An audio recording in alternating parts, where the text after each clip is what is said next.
Hello to my friends, my ex-lovers, my future lovers. Man, I love felines. Today I thought we could sit on my living room floor and discuss, well, one, I'm gonna brush my children. Oh, super love to brush. And discuss like how I decided to taxidermy pot roast, how I came across the information, just things like that, and I hope my experience with alternative pet memorials can at least, show other people that there are other options for you besides cremation. Because damn, when your pet dies, they come in there with that cremation paperwork like, well, I almost said like that's their job, but I mean, it is their job. So I think that a lot of places, my soupy. So I think that a lot of places set up, cremation paperwork and deposit ahead of you putting your animal down. But that day that I went to the animal hospital, I did not know that I was going to put pot roast down. I only knew when I saw her, and so it happened pretty quickly. So I was alone in that room with her for probably 5 minutes before a vet tech came in with the paperwork to cremate her. And oh my gosh, I was so thankful that I had a plan ahead of time, because in that moment, like, I was shocked, I was stunned. Like, if I had not contacted the taxidermist before, if I didn't know there were alternatives, I for sure would have signed that paperwork. And they did actually make me put a deposit down. I guess that sometimes people leave their pets in the freezer, which is insane. I live in Missouri, so a lot of my experience, growing up with taxidermy was deer heads. My brother is a big hunter, and just things that you kill. And I guess I didn't know that people had their pets taxidermied until I was in high school, and my very best friend in the world, their parents got divorced. Their dad started dating an incredibly interesting and hot woman, and in this woman's upstairs bathroom there was a taxidermy cat that was like this big. It had to be in life, like the size of pot roast, and it was like curled up in on itself, and the skeleton was not articulated. Like, this was full taxidermy with like fur and skin. And anyways, it was on the bathroom floor, which now as an adult woman I'm thinking that's insane. Anyways, that's the first time I saw someone's pet taxidermied, and I was like, wait, that's very cool and interesting. So there's a store in downtown Kansas City that I had been in before. She sells like herbs, crystals, spell candles, all kinds of cool things, but it's decorated with like taxidermy that she has done. She is a taxidermist, and so, this was years ago. I followed their Instagram. They're wrestling. They don't care at all about getting brushed, but hopefully they'll come over here in a bit. So I followed this store's Instagram, and I don't remember what it was, but they posted some kind of article that had been written about the store and the owner, and I saw the phrase in there, the bone wizard, and that just like stuck in my mind, because the article said something, about, I don't remember, but it was like, this person will take your pet and return their bones to you, and like these beautiful memorials and all this stuff. And I didn't remember anything else from that article, like any names or anything. I just remembered the bone wizard. So when I realized that pot roast was going to pass away, which was actually the morning that she did, I sent a DM, like a very frantic DM, to the store's account, and I was like, hey, I'm actually looking for the bone wizard. Like, could you please put me in contact with the bone wizard? And I also saw that in the bio of the store there was the owner's account tagged, and I also sent that account a DM and was like, hey, please get me in contact with the bone wizard. I cannot stress how important it is that I get in contact with the bone wizard. The taxidermist, her name is Alessandra, and in her profile it says, don't inquire via DM, which I didn't see. I don't know, I was frantic. There's not really an excuse, I'm the worst. But she DM'd me back and was like, hi, can you send an email to my email address and go through it that way? And I was like, yes, of course. And I was like, my cat pot roast is gonna pass away. It turns out that she was the bone wizard. The owner of the store was the bone wizard. It is the bone wizard. Remains to this day kind of for lack of a better word, the bone wizard. My Swiss say. My Swiss. When Fawcett doesn't fart, she smells good. But when she farts, it's like, don't come near me, girl. I'm a stinky, stinky lady.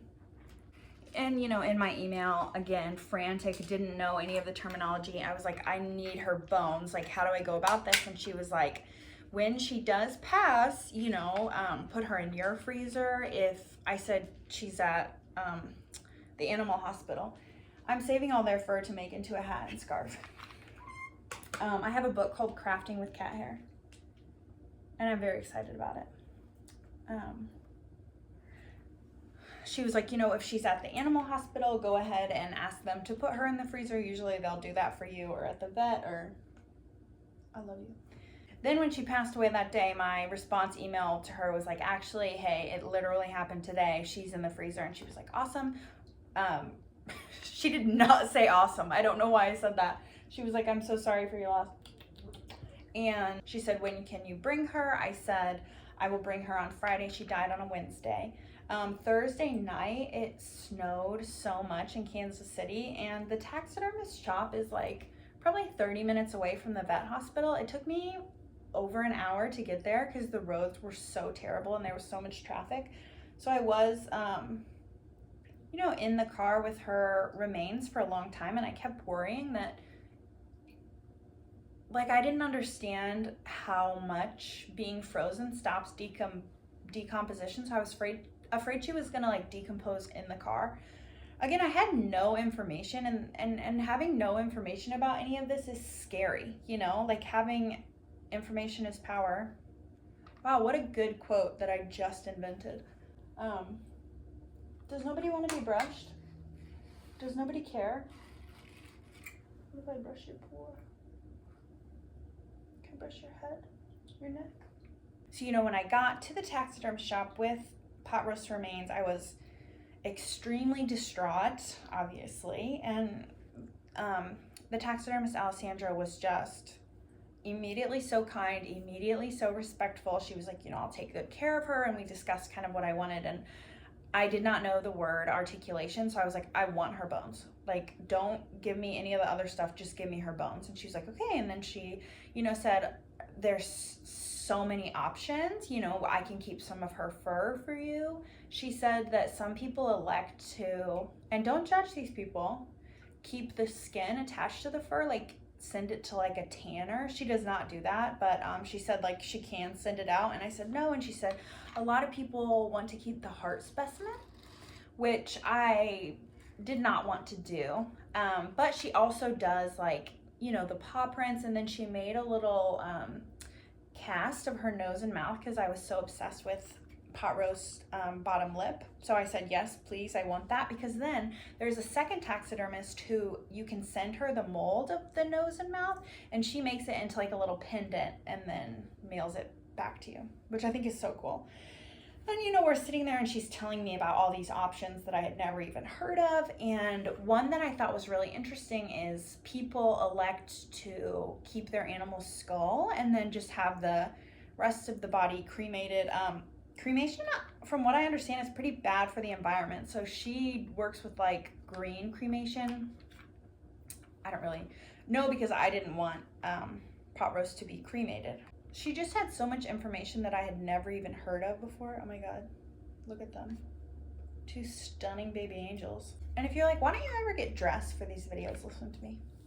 Life is so hard. I'm not gonna make it worse for myself by getting dressed. And I did shower for you, and I guess I could have taken my hair out of this thing, but I'm not going to. So, you know, while we're sitting there, I said, I would like to keep some of the fur, and she told me about, you know, the tanning, and I said, no, I just want the fur. And she said, well, I could do something like, you know, shaving it off of her and then kind of arranging it in a frame. I said I would actually love something like that. So she did that for me, and I was very grateful for that. I think it's very beautiful. And obviously the nose and mouth cast she did. And then another thing that she offers is taking their whiskers and putting them in like a little, it was such a beautiful vial, and then on the side of it was written pot roast. All of this was just so done with so much love and respect. You know, like this is truly, truly someone who does pet memorials because they love their pets so much and understands the absolutely devastating loss of a pet. And going in, I had known that I did not want anything but pot roast bones, so I did not want like full traditional taxidermy because I don't know, I couldn't see her as she was in life. I think that would have been too traumatic to look at her every day. But to have little pieces of her just as a reminder, like, you know, she famously had 2 surgeries to remove all of her teeth, and I kept all of her teeth. And those are just really special to me, and a lot of people don't understand that. And I mean, I don't think I'm in the business of trying to make people understand that, you know. The girls that get it, get it. And the girls that don't. I'm sorry, my heater just kicked on, but like I said, I did not want traditional taxidermy. I thought that would just be too sad to look at. So I knew I wanted bones, and then, you know, you can't just say, hey, can I have the bones? Because there's so much to it, right? Taxidermy is such a long process, and I think that people assume it's gonna be like a couple months, which is so crazy because, like, in my head, I would have thought the same thing before going to a taxidermist. You know, like in my head, what they did was like scrape off the bones and, you know, hand them to you, I guess. But it's definitely not what happened. And, you know, you know, it's important to her to do like ethical taxidermy and to do like environmentally friendly taxidermy. I'm sure there's like a lot of waste that comes from taxidermy. Are you my baby angel? I love you so much. But anyways, when I was in the shop, I saw she actually has this really beautiful piece. It was a friend of hers had a kitten pass away, and the kitten was arranged on top of her favorite scratcher, playing with her favorite toy, like her bones were, and it is just so stunning. And I don't know if I've explained like what has happened to pot roast in a YouTube video before. I feel like I have, but I could be wrong because I am frequently wrong, exactly. But essentially, pot roast was going to get eaten by beetles, and she said, the taxidermist said that, this is a direct quote, unfortunately my beetles are really well fed. So she removes the fur and the skin and all the muscle she can, and just tries to get it down to, you know, just bones, and then she puts and lets the beetles clean the rest off of them. Famously, pot roast was euthanized. So the beetles, not be. And the taxidermist did say that the beetles died from mites. Was that to make me feel better? I don't know. But I don't think the euthanasia helped. So now instead of beetles, there is a little bit of cartilage left on her bones. Her skull is clean. It's literally stunning. I'll show it again because I'm obsessed with it. She has the cutest bones in the world, and I will die on that hill. To clean the rest of her bones, she is doing maceration. I don't know what that means, but I do think that means she is like contained somewhere to like speed up decomposition, if that makes any sense to you. And then once the bones are clean, they will go into degreasing. I literally don't know what that means at all, but I did see that the taxidermist has a cat and got one of the cat's teeth and degreased that tooth. So I'm like, oh my God, should I have been degreasing teeth? First I'd have to find out what degreasing is, but anyways, the bones get degreased and then they go into whitening. They whiten the bones. How do they do that? Great question. I would love to know. They look so pretty cleaning themselves in the sunlight. I love them so much. Once the bones are done being whitening, I mean, you see, this is like a long process. She said this can take like, on the low end, like 8 months, and on the high end, a year. And, you know, tentatively, she did give me February 2023 as a date to get pot roast back, but I mean, it's a slow process and she's incredibly busy. So, I mean, I'm not, I didn't mark the hard date on my calendar. But another thing we discussed that day was how I wanted the bones to be put together, like in what pose did I want pot roast to be in. And what I had said, and it's a year-long process, there's plenty of time to change your mind. Pot roast, again, still decomposing, so it's not like she's getting put together tomorrow. Anyways, I wanted her arms out like this, and then her tail like wrapped around, and sometimes she would stand on her little tail. There's so many options that are not cremation, I guess. I just wish more people had this information. I wish more people knew about the Bone Wizard. And I think that, pot roast getting her skeleton articulated has shown a lot of people like this is an option for you. There's all different kinds of things you can do. And some of the pet memorials that the taxidermist has put together, they're just, I mean, stunning, gorgeous. I believe they got started with tarantulas and, tarantula memorials. I don't think tarantulas have skeletons, right? Because she'll do like a little box, and then the tarantula is like whole in the box, and it has been preserved in some way. Where do taxidermists learn this stuff? I imagine there's a school, right? Should I go? So I think even just like finding a taxidermist near you, and they don't have to be near you, because a lot of people put their pets, not a lot of people, but I've heard of people putting their pets on dry ice and mailing them to a taxidermist that they, they have seen they do really great work, and, they want them to handle their pet. I don't know why the idea really scares me. I would be so afraid that my pet would get lost. One time I was at the post office, and I was like in this long line, and this guy was carrying these boxes. They were like perfect squares, and the tape around them said human remains. He was like mailing ashes. He had more than one box. Like, is that, what volume of ashes does one person produce? Or was this guy handling multiple people? I had so many questions, but he walked out before I could get answers to any of them. Well, I think that taxidermy, articulation, different kinds of memorials are not for everyone, because in the way that I could not see pot roast as she was in life, a lot of people couldn't see their pet's skeleton. I think it's not for everyone, for sure. The taxidermist has such sad information. Some of their stories, you're just like, oh, this is extremely sad. And this is, again, a direct quote, I've been ghosted by people like leaving their pets here because you don't pay up front. Well, I paid up front for the frame of fur and the nose and mouth cast, but for the actual body, you get like a little quote. The quote for pot roast was $300, but it will change, I'm sure, depending on, what she found, what she got in there. And I will not pay until I get her bones back.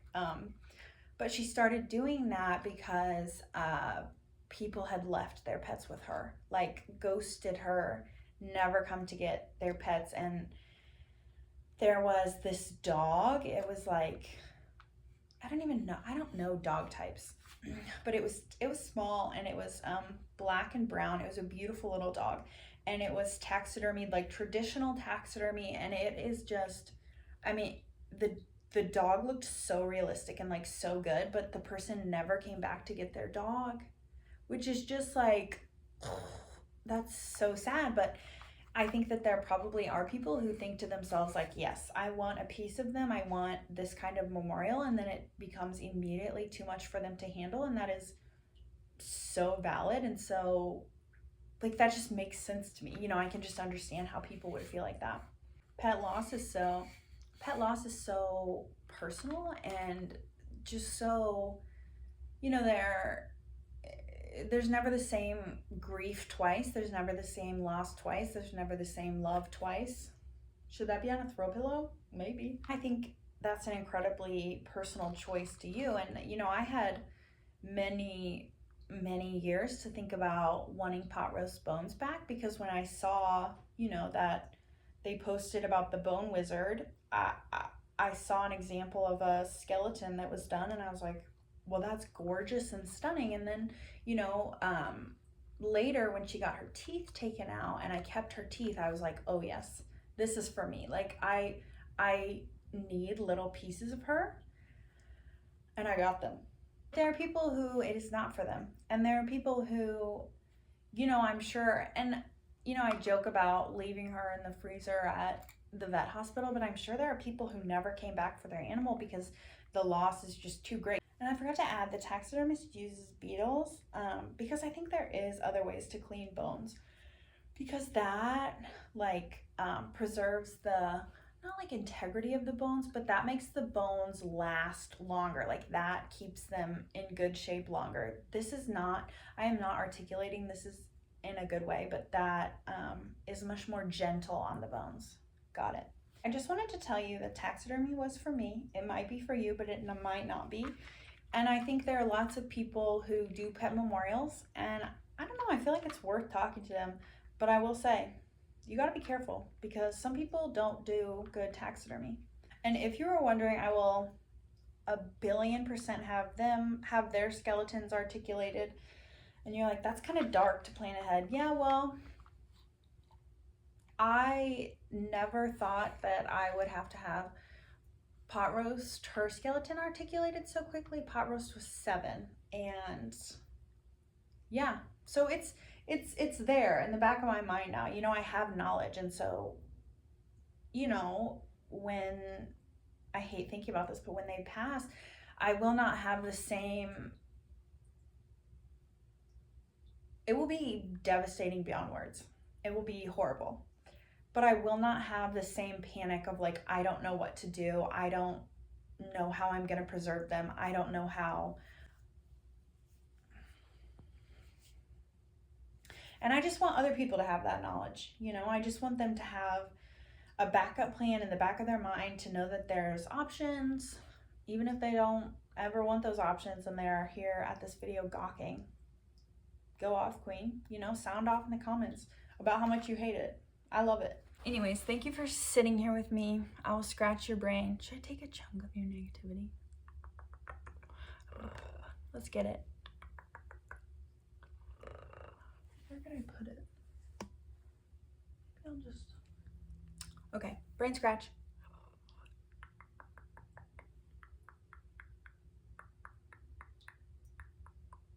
Okay, love you, bye.